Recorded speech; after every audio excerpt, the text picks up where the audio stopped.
Hello, everyone, and welcome to the latest episode of the Unpopular Opinion Podcast. So, in today's podcast, we are going to discuss the very tragic news that occurred recently in the YouTube world about the popular YouTuber Etika. His body was recently found in a river in America, and yeah, he committed suicide.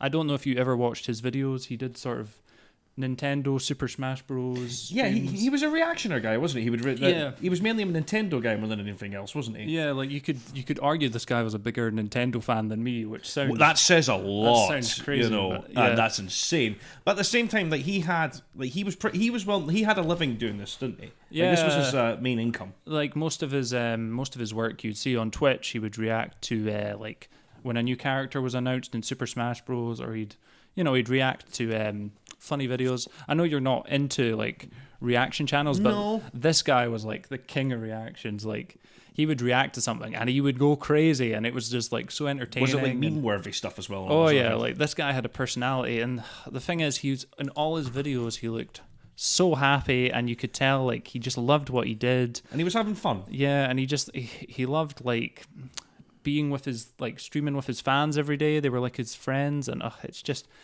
it's so sad what happened. And I just don't understand, like, if someone doesn't want to be helped, like if it's mentally or in any way, how do you help them? Like, is that person gone, or do they need serious help? Because it's such a hard situation when it gets to that point, isn't it? Well, from what I saw, because obviously, like this was a guy that I never heard of before, but you started sending me the information about him, and I was immediately intrigued into how he was handling himself in that situation.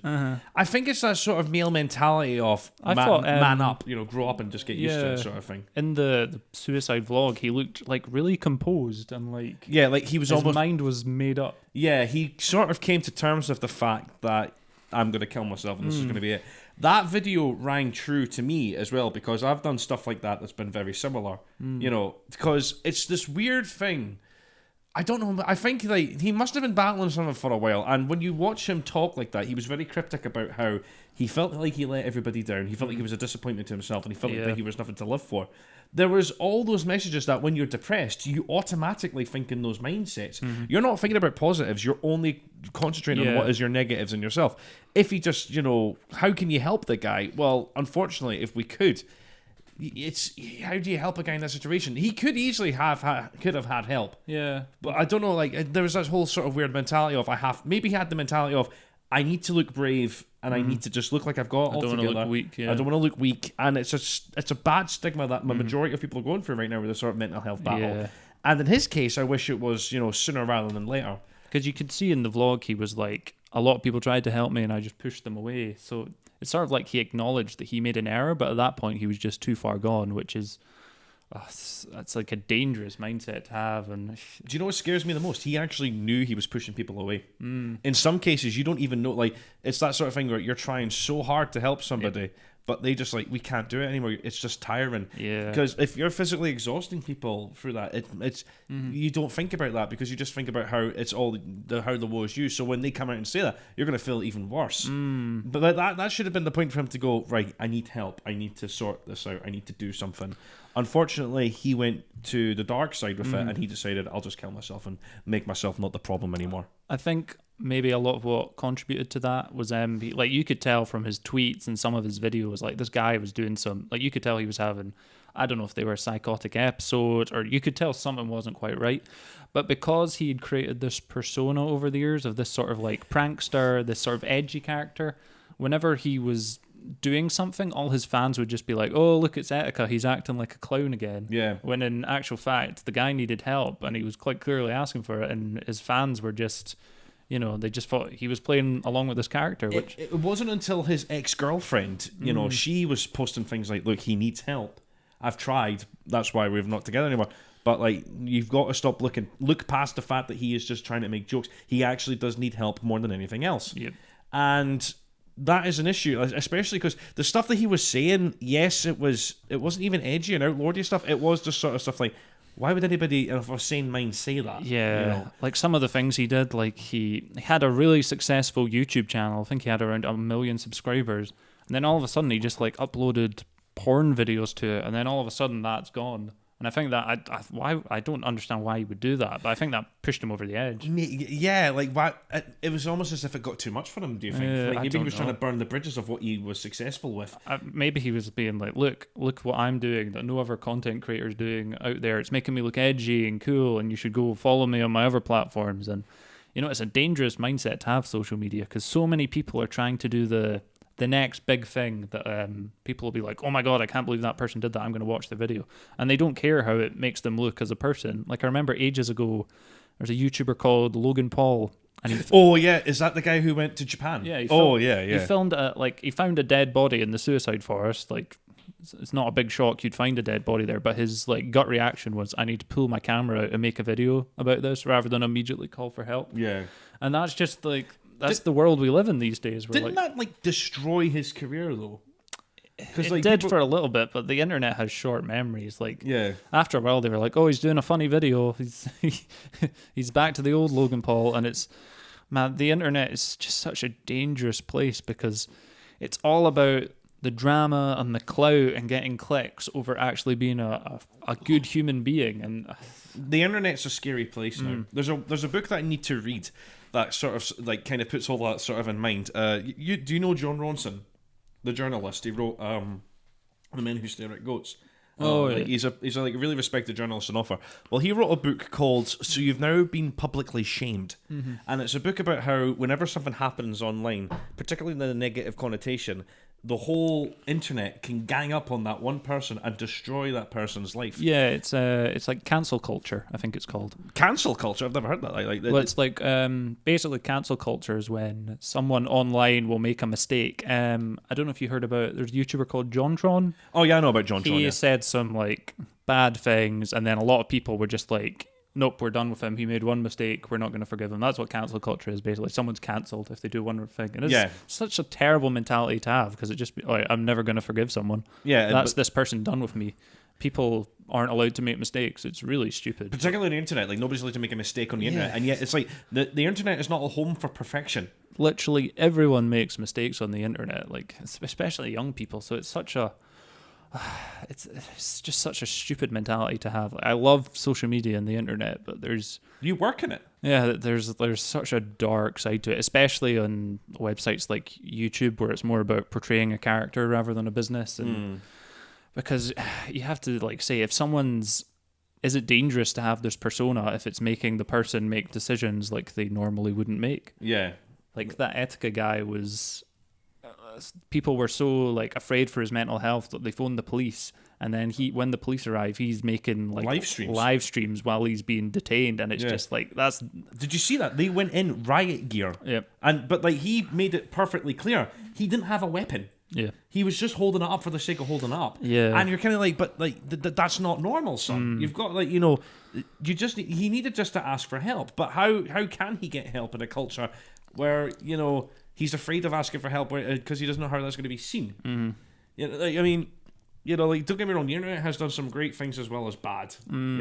That homeless guy that had the great voice, when he went viral, they got him a house. Oh yeah. Like we share great news now, but or like the millions of people who are just living their dream through YouTube and making, that's how they make their money. That stuff's great, but some of the bad stuff is just it's really bad. And it's the fans as well. Like, so many of them, like, it was so obvious the guy needed help, and all these people are just sending him clown emojis and being like, oh, this guy, he's an idiot. Like, even when he died, people were still doing that. And it's internet mentality, particularly with fandom, is a weird thing for me. Yeah. Because it doesn't matter if they like you at first, then they will make you the best thing that they've ever seen on the internet. They will be loyal to it, and that's that. However, in the case of Etika and other people, it's like what you said. They do one thing, and then they turn. Yeah. And it's scary how quickly they turn as well, because it's not even that it's not even like a gradual thing where they go away from it and just go, oh wow, like this is, I'm kind of done with this now. I've had YouTube channels that I've watched and I've just lost the fondness of them, so I've just been like, unsubscribe. Yeah. I don't hate them, but I'm just sort of like, nah, I don't really feel the same way about them.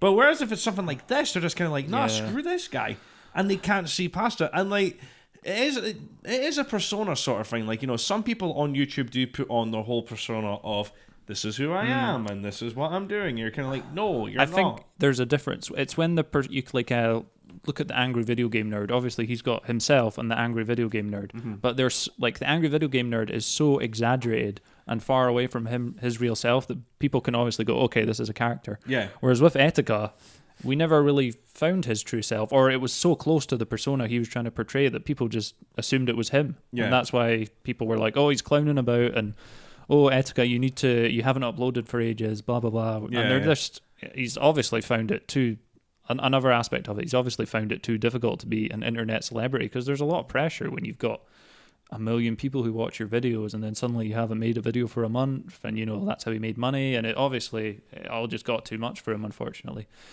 But one of the hardest things for me watching it was that he's doing this because we've seen sort of suicide vlogs before, or vlogs before people go and shoot up, I don't know, like that Elliot Rodger ages ago made a vlog in his car before he went and tried to shoot those girls. Oh god, yeah, he was downright evil though. He felt as though women were objects and he wanted their control, and he deserved to have sex with women. Yeah, he was absolutely crazy. But he was insane. Etika was more just like, he was just problematic. He was just going through a tough time. The thing was though, he was doing it on the street.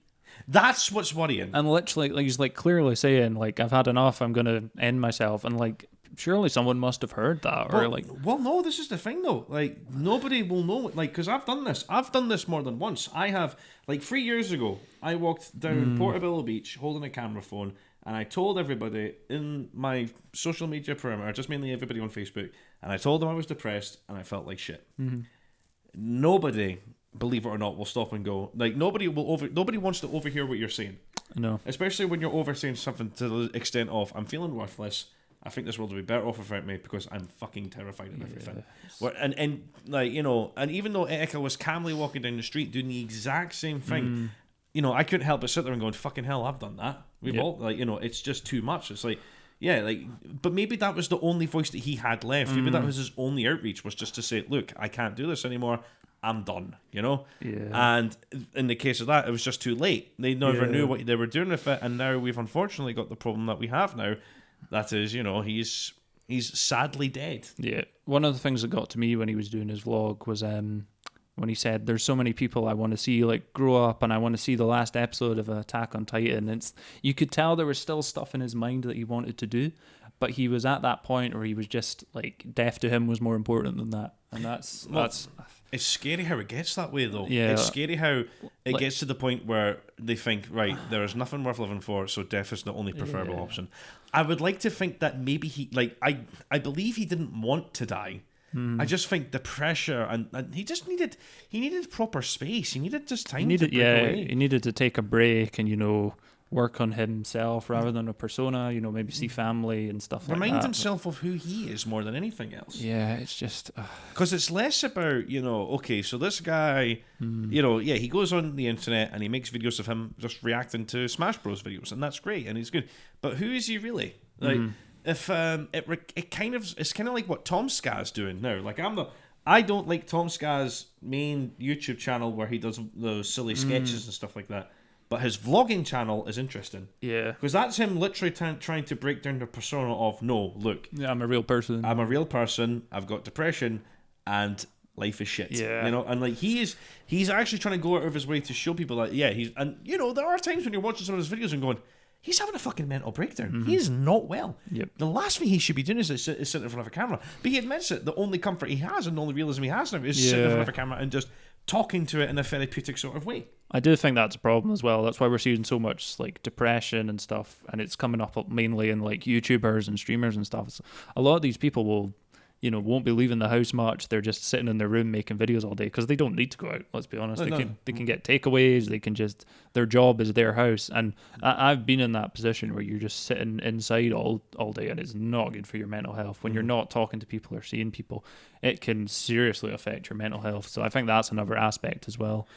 And that's why we're seeing so many like YouTubers just breaking down. Obviously, there's more to it than that, but you do have to have a life outside of this online world, I think, for sure. Well, like, there is life outside the online. There is life outside, the small screen of an internet video. Yep. And that's what people do. But however, it scares me when the slice of life becomes the video. I've got nothing against people who vlog their lives every day. Go ahead. If that's what you do, that's fine.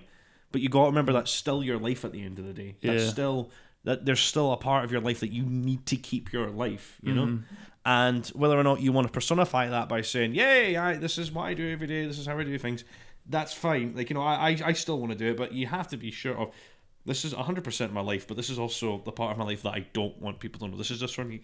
Yeah, you can't, like, you see I remember there was a weird YouTube channel, and it was like a family, but it was like, they filmed absolutely everything, so you could see when the dad was like, I can't remember. I think he was like beating the kids or something, and it turned into this big controversy. But like, it's dangerous to just film everything because you've constantly got an audience in your life, and that's going to lead to you doing stupid things you wouldn't usually do. What about Anfide Padilla from Smosh? He had his girlfriend and him. They vlogged their life together as a couple, and then their channel came to an end when they broke up. It's too much pressure to live up to because you're like, oh, look at our perfect relationship, and then obviously behind closed doors there's loads of cracks and small pieces. I think people need to remember that the internet isn't real life.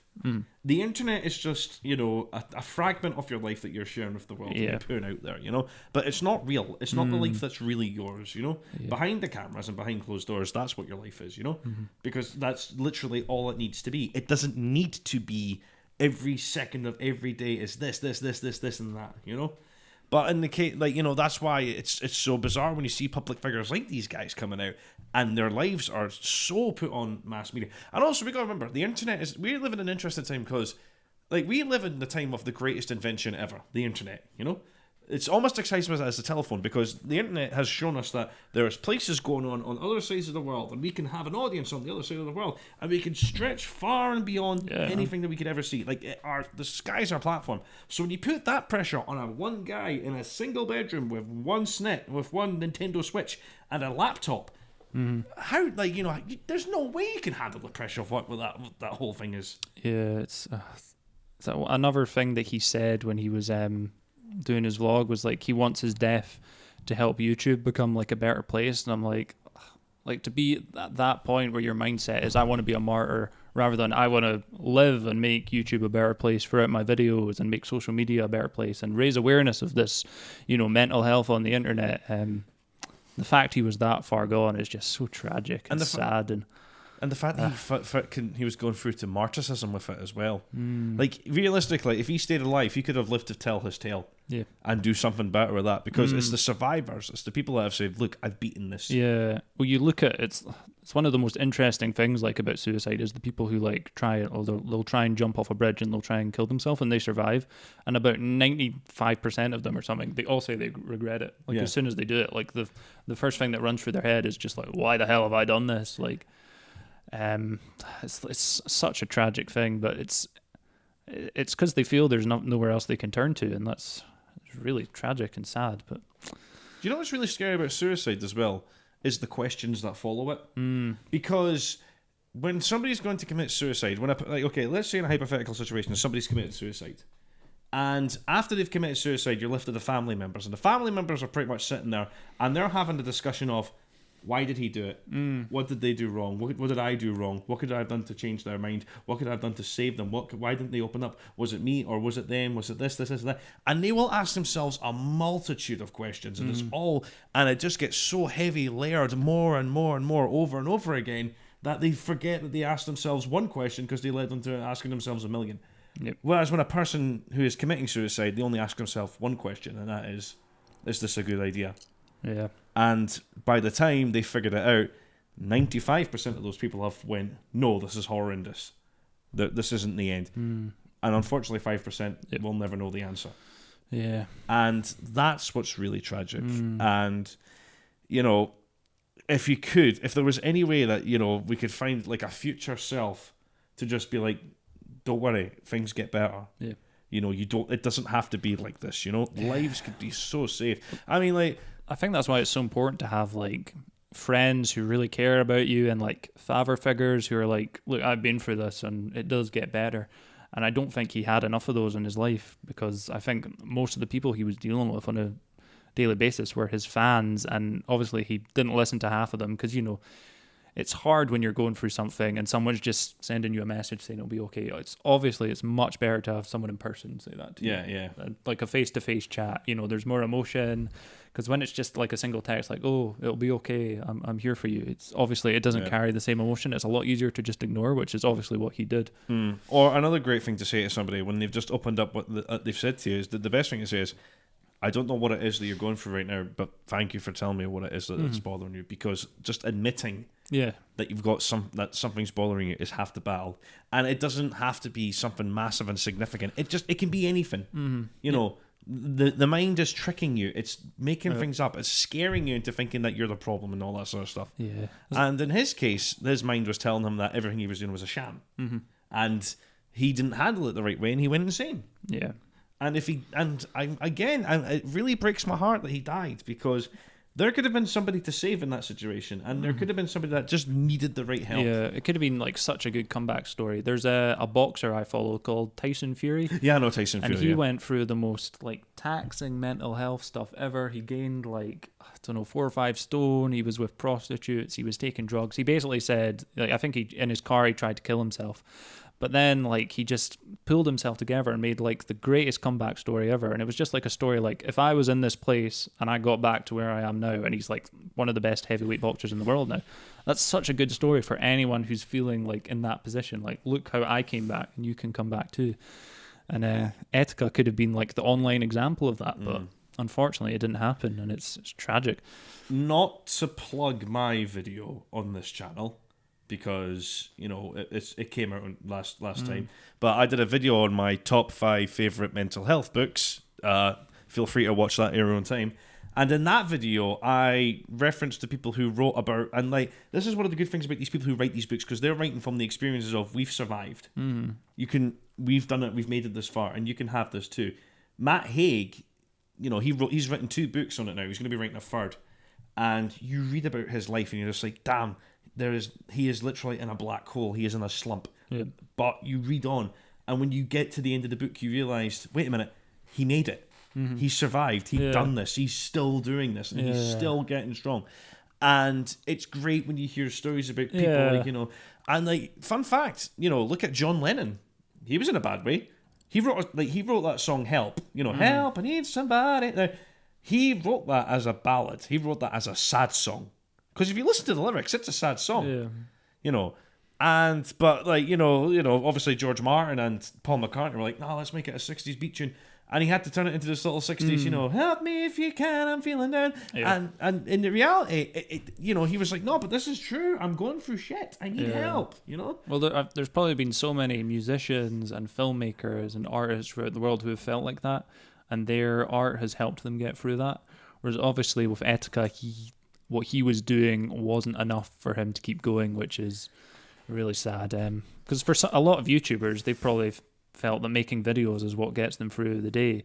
But to him, obviously, it didn't feel like that. Maybe it was just he went and did it to get money, and then half of his fans made fun of him, and it's. You can never tell with this on the internet, Don't get me wrong, all his fans weren't against him, but a lot of them were. A lot of them were just being like, "Oh, this guy's being a clown," and it's Etika being Etika, and no one took the time to actually ask, "Is this guy okay? Yeah, this guy needs help. This guy's is going insane." The sad thing is as well, I think his brother died in 2010 now, so his mum and dad have lost 2 kids now. I don't know how his brother died, but regardless, it's tragic for that family. That's heartbreaking. That poor mother and father, and they're going to be thinking that they're the problem now and everything else. It's just such a strange thing to happen. Yeah, I can't imagine what the family's going through right now. If Etika wanted to be a martyr for trying to make YouTube a better place and expressing himself so that people don't make the same mistakes as him, I think what really should have happened was he should have seen the example that he was given anyway, and be proud of what he was accomplishing. And I still wish that he just had somebody, or even if somebody just told him, look, everything's going to be fine, you're going to be fine, maybe you just need to do something different with yourself. And then he could break away from that and move on, but we'll never know now. And you know, as I say many times before, there is literally nothing wrong with asking for help, and there is nothing wrong with whatever means can make you feel better, whether it's counselling, whether it's, you know, just talking to someone. Literally anybody. Yeah. There are so many people that will want to listen. You've got nothing to be afraid of. Because the most dangerous part is when you just keep it to yourself. And that's when it builds up. And it gets worse, And it starts affecting your decisions and your well-being. And even if it's just talking on your camera phone and sharing it to the world because you don't know how it'll react, even that can do small wonders. You know? It might not be the biggest step, but it might not seem like a big step to you. But it's possibly the biggest step you could ever make. And people will listen. Mm-hmm. You know, I've been pretty open about my mental health for the last 3 years now. Yeah, which you should be. Yeah, and everybody should be, because there's literally no harm in saying, look, sometimes my head tells me that everything's going wrong. And you've got to remember that your head is literally winding you up. And in Etika's case, his head unfortunately got the better of him. And he died of depression, which is there's some statistic in Scotland, like 2 people a day kill themselves in the whole Scotland, which is like the fact that the number is that high. That's worrying, you know. And, you know, it doesn't have to be that way. No. And if we can work to make this place, you know, better for people, and, you know, nothing has to be as sad as it is, because, you know, life is beautiful, and there's a lot of great things in the world. Yeah. And and if you don't think you are, guess what? You actually are.